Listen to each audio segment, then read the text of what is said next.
is Innovating Leadership, Co-Creating Our Future. I'm your host, Maureen Metcalf, founder and CEO of the Innovative Leadership Institute, where we help leaders be future ready. Helping us in this mission today is David Rodin, founder and chair of Principia, the leading global advisory firm on organizational ethics. And we'll be talking about how leaders can strengthen their moral compass and work their way through thorny ethical issues where there isn't an obvious pass through. David, thank you very much for joining us. Such a pleasure to be here. So let's start with, I think most of us think we know what ethics are, but let's start by level setting your definition. Yeah, absolutely. So ethics is a tricky word and it scares a lot of people, but in its most basic sense, it simply means the ability either of a person or an organization to do the right thing. And the field that I spent a lot of my career working on at the University of Oxford is a part of moral philosophy, which is really exploring what that means to do the right thing, how we can understand that more clearly, and how we can work our way through some of these really, really difficult problems and questions. And so you've been at Oxford, which is one of the most prestigious universities that I know of. You also, early in your career, were working across militaries across the globe. And so how do those interconnect? Yeah, so that was actually my academic specialism, was the ethics of armed conflict and warfare. So through that, I did a lot of work with military commanders and armed forces really all over the world, in the UK, throughout Europe, and also in the US. And it was interesting when I was starting my career in the early 2000s, it was obviously, right after 9/11, and the kinds of wars that Western armies were fighting were very different to the wars that they had done for most of the 20th century. They were much messier. They were fighting irregular enemies like Al-Qaeda or ISIS. And what I discovered is that a lot of these commanders who, were coming back from experiences in Iraq and Afghanistan were really hungry for tools about how they could make very concrete life and death decisions, decisions about who to target and what circumstances, lethal force can be used. They were really hungry for tools to think about that in a more concrete way. And so, that kind of connection of ethics and the military was something that was very important to my career.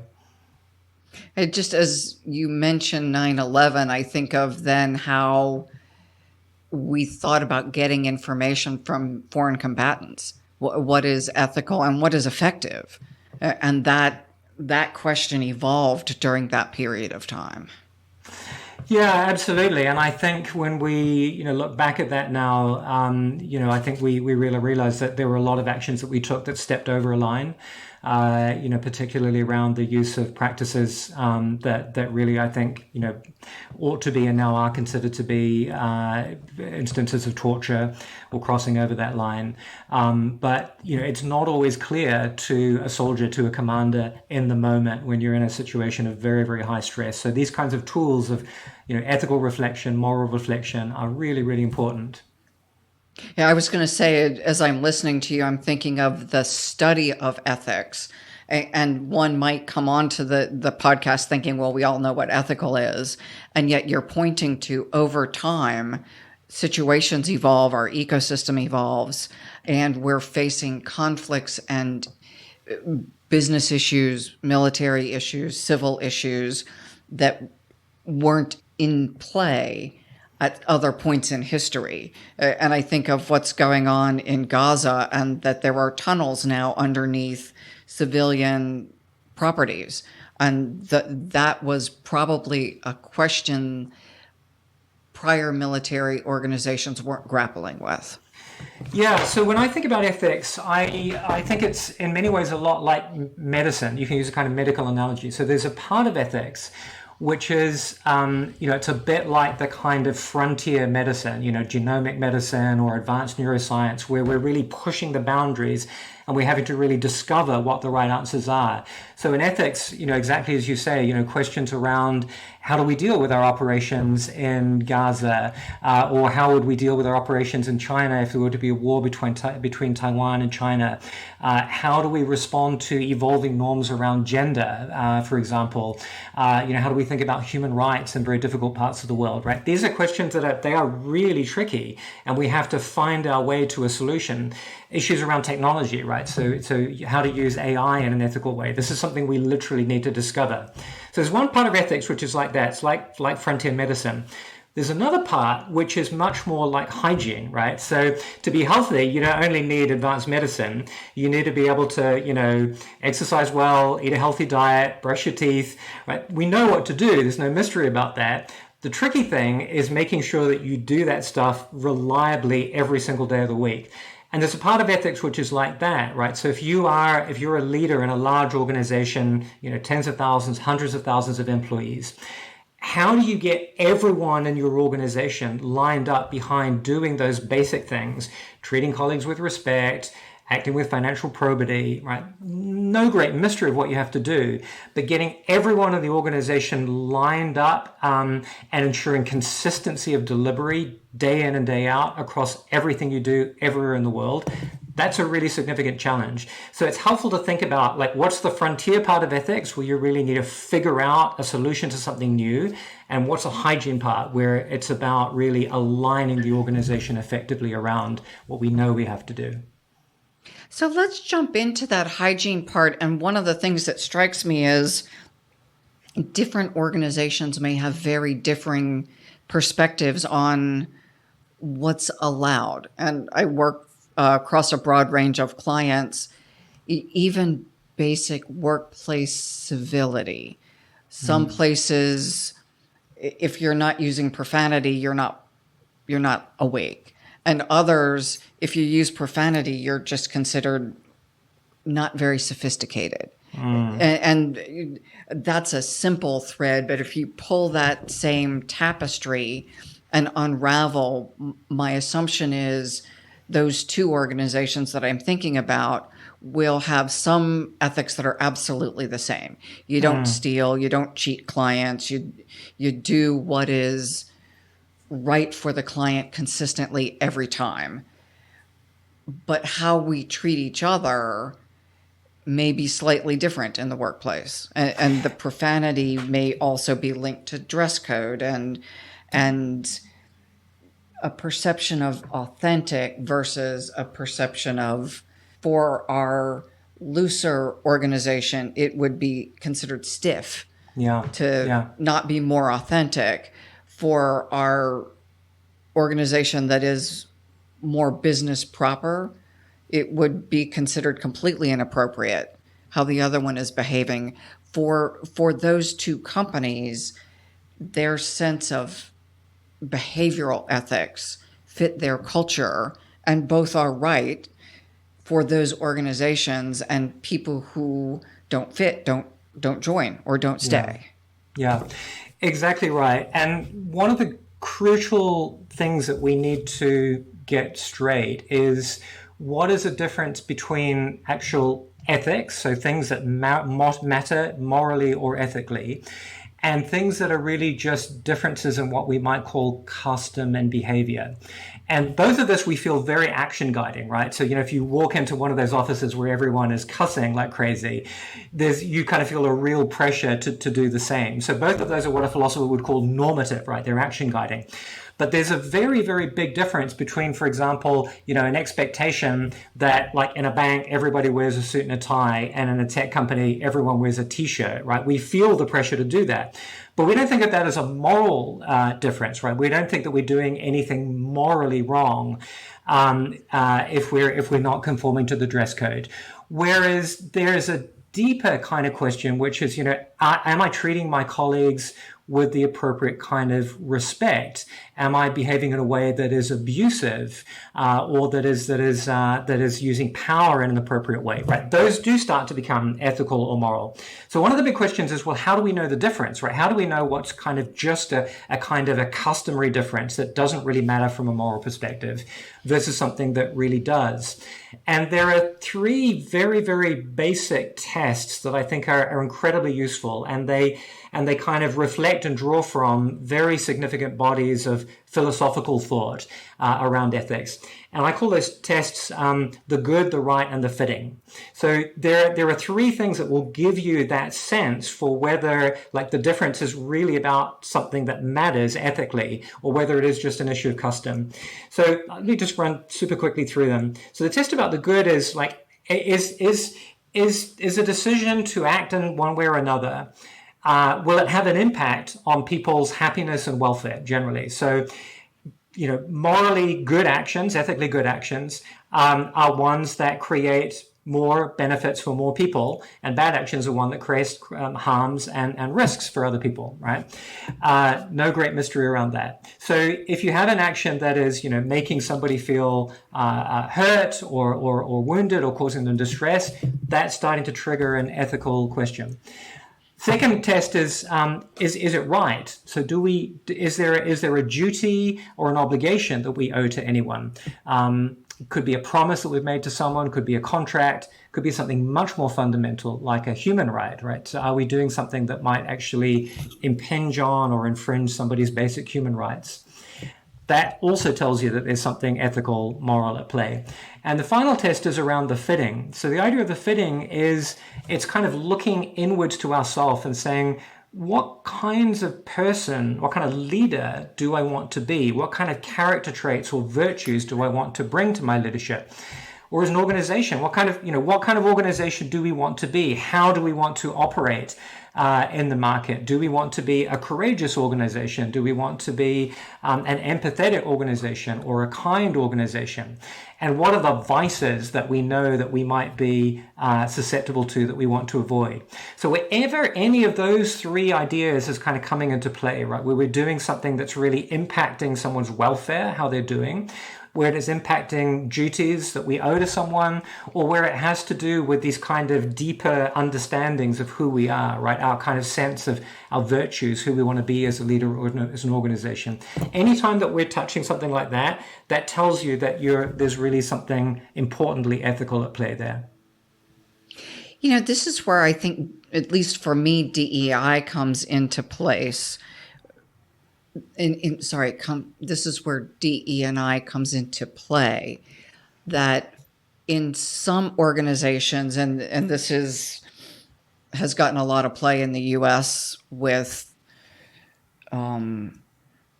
outlawing or discouraging DEI policies versus saying it is ethically right that we include people across the spectrum, and this is how we define them. It seems like organizations at their core need to define those principles and what they stand for. And some organizations will define those to be very inclusive, and they'll attract a broader set of people. Some people will be less inclusive, and they'll attract a different workforce. Yeah, I think that's absolutely right. And I think the DEI conversation has gone a little bit off the rails in a lot of ways, and it's become painted as being a very kind of lefty, woke, progressive kind of tribal attitude. Whereas when I think about this as a moral philosopher, the questions that I want to be asking about this is, well, what's our starting point when we think about setting up a DEI program? Our starting point is that we want to be fair and equitable to all of our people, and we want to create fair and just opportunities for all of our people. And that's a very, very basic fundamental idea, right? That's not just a kind of wokey progressive idea. That's also an idea that conservatives, I think, can very much get behind. But then if you take that as your central idea, one of the things that you need to recognize is that there are also tensions and trade-offs within that idea. Because when you think about justice or equity, you can think about that at two different levels, right? So you can think about that at the level of the relationship between a minority group and a majority group. And you can say, well, it's unfair that minorities have been excluded from certain kinds of privileged positions for a long period of time. They're underrepresented. That's clearly unfair. But there's another way of thinking about fairness, which is an interpersonal, individual one, right? You might say, well, if you have two candidates, and one of them, looks like they are more qualified than another, and they don't get that position, then you might say that's unfair at an individual level. So now we have a kind of like a tension or a trade-off between those two different accounts of fairness. And what ethics kind of helps you do is work your way through that and say, well, why might it be right to privilege one understanding of fairness, that maybe that kind of group equity over individual fairness in some circumstances, but what might be left over? One of the ideas that we use a lot and bring from moral philosophy is an idea of a moral remainder. So many kinds of moral dilemmas that we face, you have to resolve one way or another, and there's often no perfect solution. So what you end up with is, something left over, a kind of moral remainder. So if you have a DEI policy that privileges group equity for certain kinds of positions, then maybe there is something that's left over around individuals who are excluded that needs to be recognized. And philosophy brings you a way, ethics brings you a way of navigating and resolving those kinds of tensions without getting sucked into this highly partisan emotional debate that we often find ourselves in. So can you give an example of just a specific case, clearly not with names, but what does that look like? What's the remainder if I'm competing with a white man and I get the job because I'm female and we need to, or we are shooting to be more inclusive of women, and I'm competing against you, and I am privileged because people who look like you have been privileged in the past. Yeah. How do we make it right for you because we gave me extra points in the calculation of... Yeah. So addressing the moral remainder can mean a lot of different things in different circumstances. So in some circumstances, what you need to do is give some kind of a compensation or make somebody, closer to the position that they would have otherwise been in. I don't think that's the right solution in cases like this. In cases like this, it can often just be a matter of being, really open and honest about the situation and actually saying, look, if it was just a complete head-to-head on your CV and your experience, you would have had the job. But there are really important commitments and reasons that we have for going a different way, and we want to have an honest conversation about what those reasons are, and it's maybe, also about, creating an idea of, what the destination is and how we end up with a community in which, we can all actually prosper better off together than we otherwise would have been able to do. I understand in the big picture, if I'm the one who doesn't get the job, I'm still going to be angry. Yeah. And, that may well be, very, very understandable. But again, I think one of the advantages of really positioning this not as kind of just the next, three-letter acronym that rolled on that we all have to get behind, but actually, taking the time to go through and explain, okay, even if at an individual level that might feel unfair, your individual achievement sits within this broader social context, which might mean that the way that you got to have a better CV was that you experienced privilege earlier in your career. So it's a way of kind of taking it out of that very personal, emotional context and situating it in a broader context of what kind of justice and equity can actually mean. And, of course, I may still disagree. I may still feel really hurt, but at least, I've been taken through that, and there's that broader element that and that sense of respect that's been given to me, right? That doesn't kind of pull the wool over my eye and say, look, it was based on this, on completely impersonal decisions. I get to understand really what was behind it. Well, the other thing I think that's crucial to point out is when we're looking at more or less qualified candidates among everyone who meets the criteria. So you're not selecting an unqualified candidate over a qualified candidate. You're looking at people who are relatively close and giving an extra point to our diverse candidate in some instances. I think one of the advantages of thinking about this way is you can also think about the limits of that policy, right? So it doesn't mean necessarily getting to perfect numerical equality between all groups and all, right? So that's it's a directional question. And in each situation, it's considered based on our principles and the specific candidates at hand. Absolutely. So how do we, that was an example. Can we talk about how you implement this? Is it a top down? Is it a bottom up? What does real implementation look like? Because again, just using the example we had, there's a corporate ethics policy or general principles, and then there's as you talk about the tensions, there's specific judgment in that situation, and it's not a template or a rule book, because you and I competing may be different than two other candidates competing.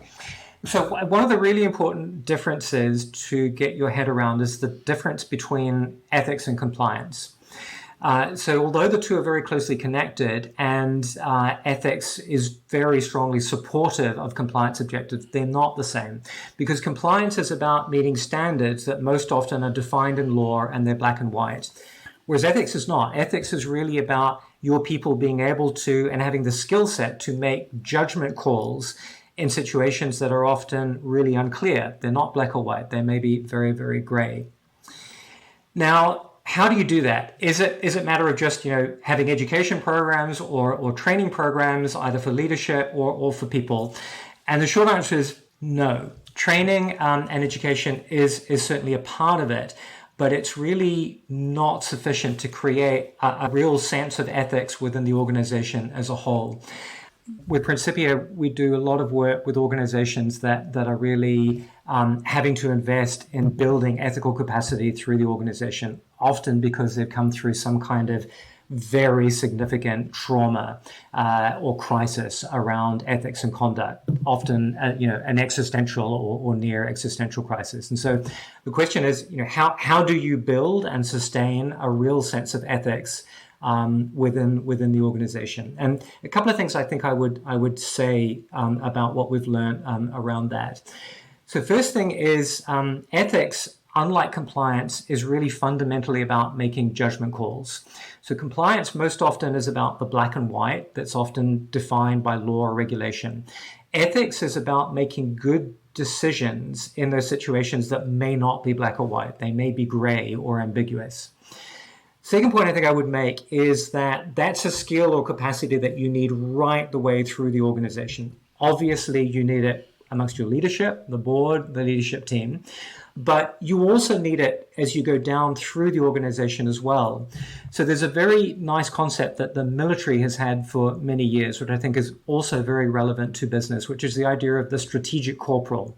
So the idea is that in the kinds of conflicts that Western militaries are increasingly fighting now, these complex counterinsurgency situations, very, very junior personnel can be taking decisions that can have strategic consequences, right? In a situation where everything is reported, if they choose to target a building that turns out to have civilians in it, right, that can have a strategic level impact on the campaign. Same is true in many businesses. Even very junior people within your business can take decisions that can have very significant positive or negative impacts if they make those calls incorrectly. So you're faced really with the challenge of how do you create that capacity right the way through an organization. And a lot of leaders will go immediately to training or education, and that is absolutely a piece of it. But just doing a set of training courses is very, very unlikely where you get to, need to get to.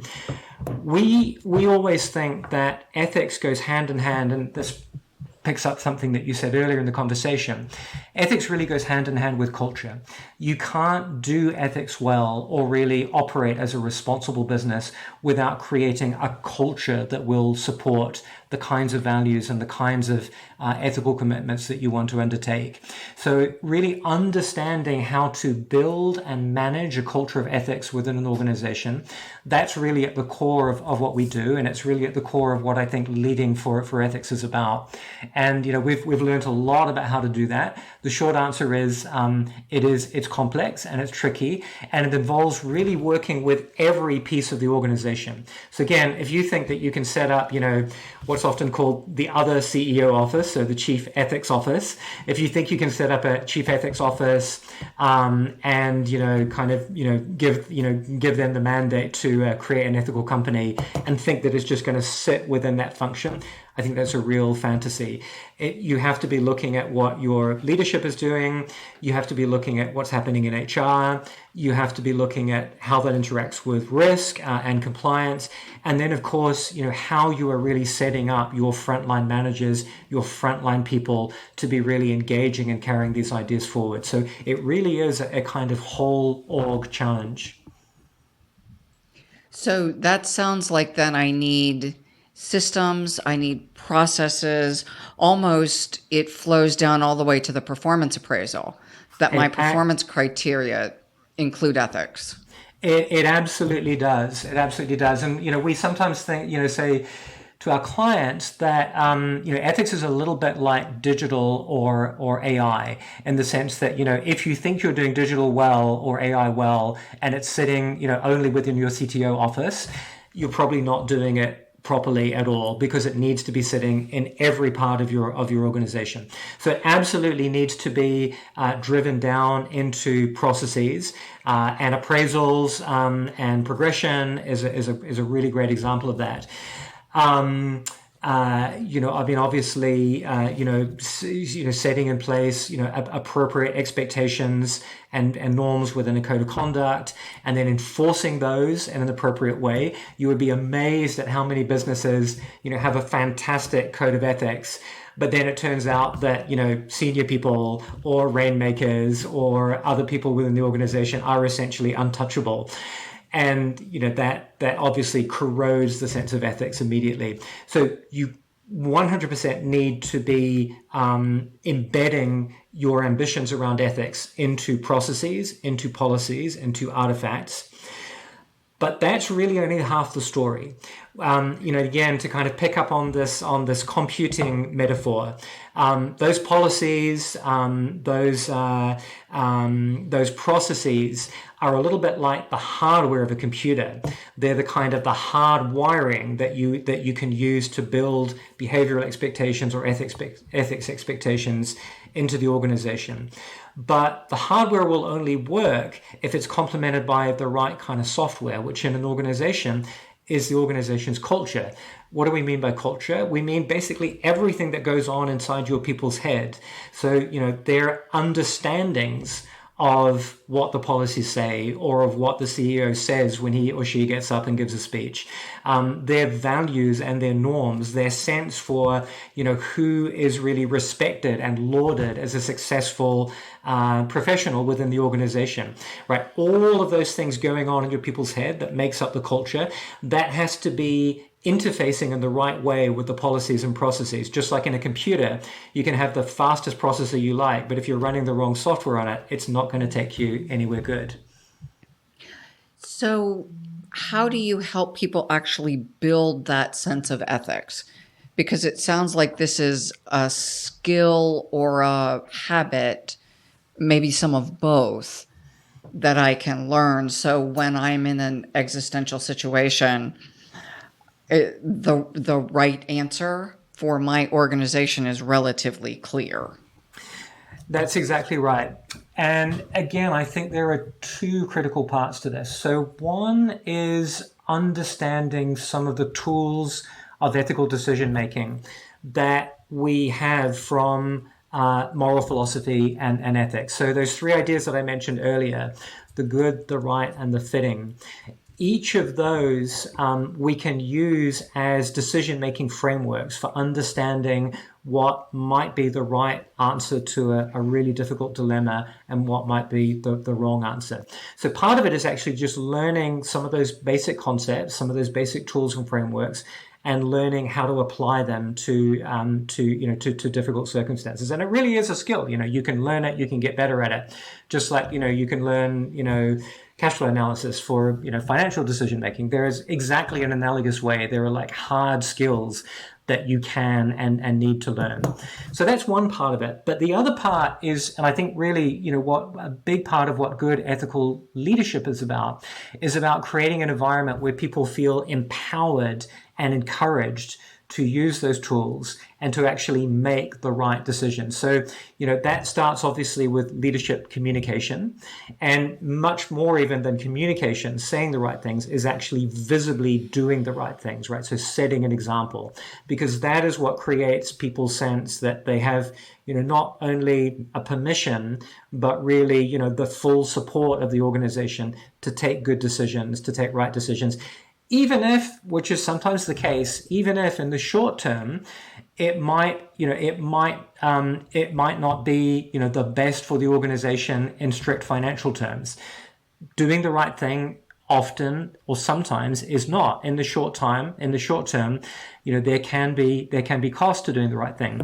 Over the long term, of course, doing the right thing is what creates trust with your customers, with your stakeholders, with your employees, with your regulators. It's what enables you to thrive and succeed over the longer term. But in the shorter term, as an employee, I need to know that my leaders have got my back. And if I take a decision that maybe means that I haven't made quite as much money as I could have done by taking a really irresponsible decision, that I'll be supported and really encouraged to do that.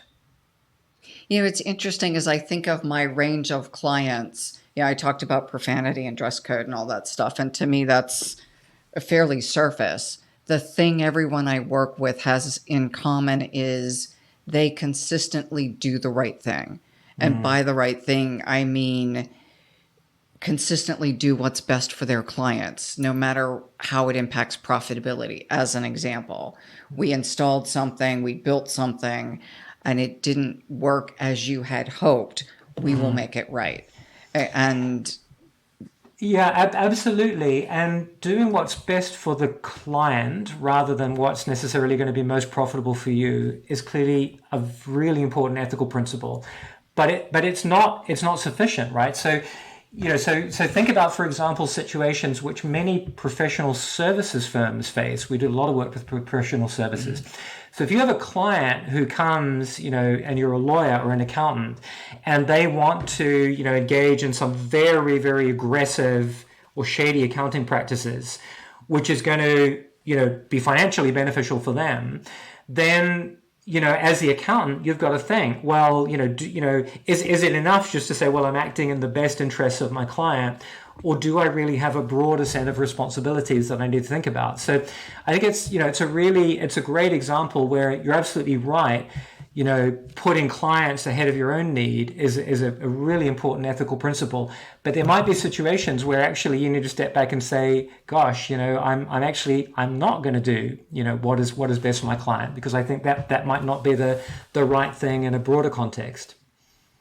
I came out of years ago, Anderson Consulting, Accenture, and the Arthur Anderson side of the business is no longer in business because of accounting with Enron. Absolutely right. Great example. I assume many of those accountants were highly ethical people who did what their client asked. Now, things obviously went off the rails, so my assumption could be wrong. But yeah. And it's a great example, I think, for two reasons. I mean, one is just it's an incredibly vivid example of how getting ethics wrong can literally be terminal, even for a great world-leading global firm like Arthur Andersen was. And I think the second thing that's right about what you've said is that, many, if not most of the partners within that firm were incredibly ethical people who wanted to do the right thing. And it doesn't take many people to actually bring about an incredibly, serious existential risk. The right way to think about ethics within an organization is it's not about an average, right? So, you could look across your whole organization and say, as an average, we're doing incredibly well. We're really ethical. We've got people who are committed to this. and who have the right skills.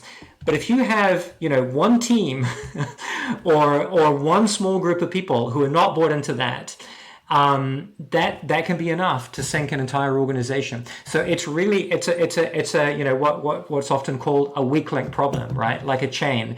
The only thing that matters in a way is like how strong is your weakest link. And I think that was a wonderful example of tens of thousands of employees and one project. Yeah. Was the weak link. Absolutely right. Yeah. Who paid the price? So what else, as we're nearing the end of the conversation, do you want our listeners to be taking away from a conversation about ethics? Do you want to talk about the World Economic Forum that has informed part of what you're doing? Yeah, so I've been a member of World Economic Forum, Young Global Leaders Community for a long time. They do incredible work, supporting global businesses across so many different areas. They've actually had their own ethics issues over the last for the last period, with some. Actually, let me just beep. Yep, beep. Start that one again.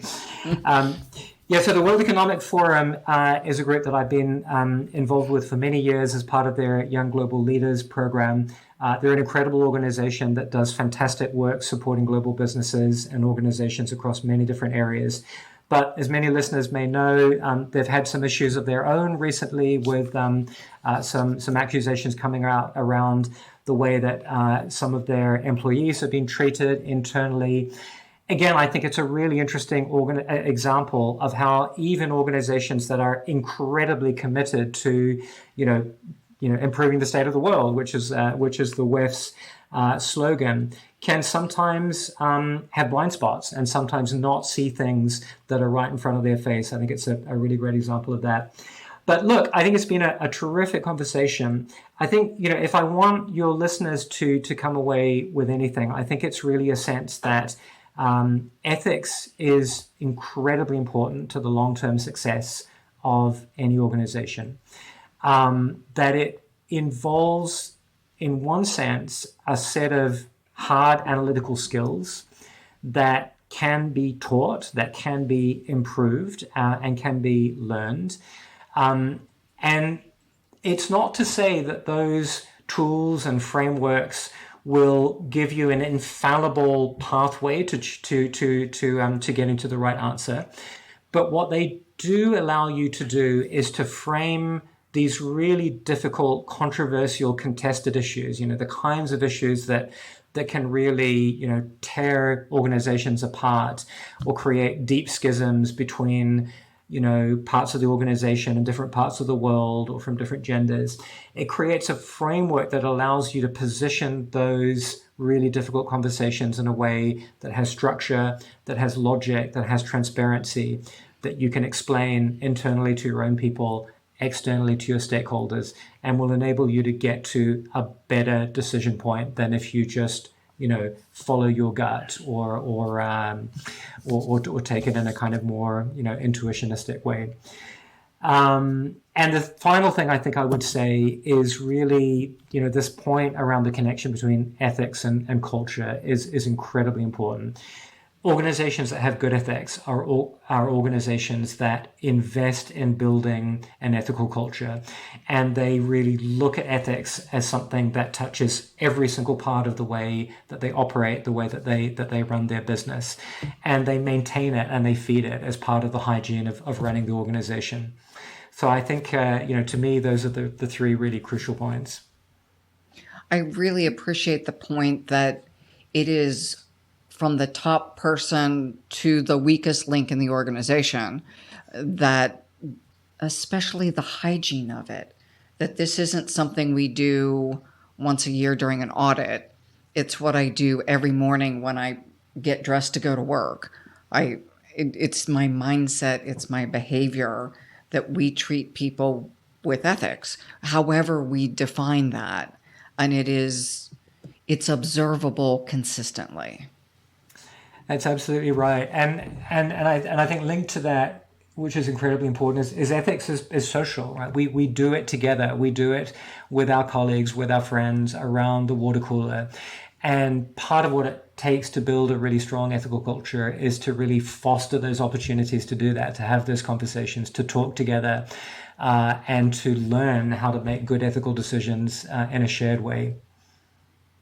Beautiful, David. Thank you so much for sharing your research, your insights, and your wisdom after decades of experience in this space.